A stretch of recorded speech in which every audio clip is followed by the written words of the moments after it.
जी नाज़रीन अस्सलाम वालेकुम।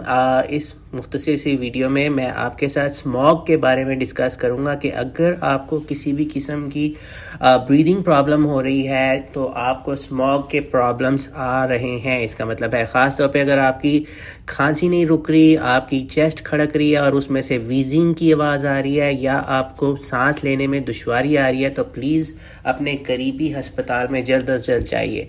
लेकिन अभी मैं कुछ आपको ट्रीटमेंट और प्रिवेंशन स्ट्रेटजीज बताऊंगा इस वीडियो में, जो कि आप अपने घर भी कर सकते हैं।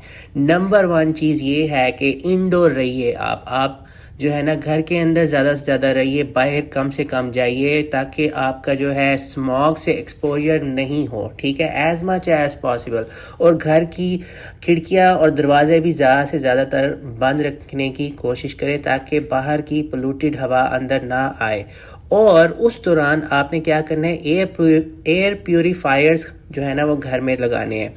हिपा फिल्टर्स मिलते हैं, इंडोर प्यूरीफायर्स मिलते हैं जो कि आप ख़रीद सकते हैं और घर में वो लगाएं। उससे आपके घर के अंदर की जो फ़िज़ा है वो फ्रेश रहेगी, वो प्यूरीफाइड रहेगी। एयर प्यूरीफायर्स जो है आपको ख़रीदने पड़ेंगे इस दौरान, अपने घर के अंदर, अपने ऑफिस के अंदर, अपनी क्लिनिक के अंदर, जहाँ भी आप काम करते हैं या रहते हैं ज़्यादा से ज़्यादा वहाँ पे ये करना बहुत ज़रूरी है। बाकी जो है अगर आपको बाहर जाना पड़ रहा है तो N95 मास्क आपके लिए बहुत ज़रूरी है। अगर N95 मास्क नहीं अवेलेबल तो कोई और मास्क भी यूज़ कर सकते हैं, लेकिन N95 mask is the best one. और फिज़िकल एक्टिविटी जो है ना आउटडोर, उसको कम से कम रखें। मसलन अगर आप बाहर वॉक करने जाते हैं या एक्सरसाइज करने जाते हैं उसको लिमिटेड कर लें। और अगर आप बाहर क्रिकेट या कोई और स्पोर्ट्स खेलने जा रहे हैं स्मॉग के दौरान तो प्लीज़ उसको जो है लिमिट करें। और एक बहुत इंपॉर्टेंट चीज़ है, कुछ ऐप्स हैं आजकल, कुछ वेबसाइट्स हैं आजकल जहां पे आप एयर क्वालिटी इंडेक्स मॉनिटर कर सकते हैं, तो आप वो डाउनलोड करें और डेली एयर क्वालिटी लेवल अपना चेक करके फिर बाहर निकलें अकॉर्डिंगली कि आपको मास्क के साथ निकलना है या मास्क के बगैर निकलना है। ये तो हो गई एहतियाती तदाबीर।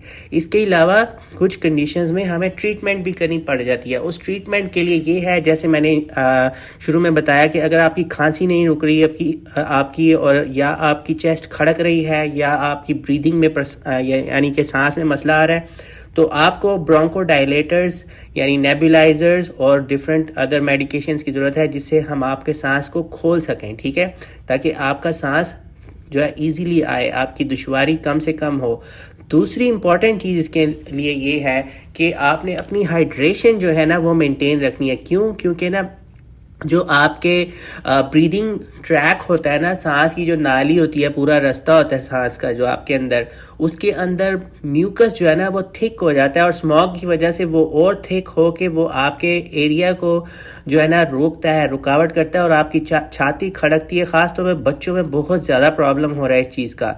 तो हमें जो है अपने ब्रीदिंग एरियाज़ को मॉइस्ट रखना है, वो अपने आप को हाइड्रेशन उसकी मेंटेन रखनी है, अपने आप को यानी कि पानी आपने ज़्यादा पीना है इस दौरान। और ख़ास तौर पे नेबुलाइजर्स भी ज़रूरी हो सकते हैं ताकि वो जो म्यूकस वहाँ पे इकट्ठा हो रहा है ना वो मेल्ट हो, वो डिज़ोल्व हो उसके अंदर और वो जो है वो थिकनेस वहाँ पे खड़ी हो ना रहे। अगर वो खड़ी रही तो वहाँ पे इन्फेक्शन होगा तो आपके मसले और ज़्यादा बढ़ेंगे और आपको और चीज़ों को ट्रीट भी करना पड़ेगा।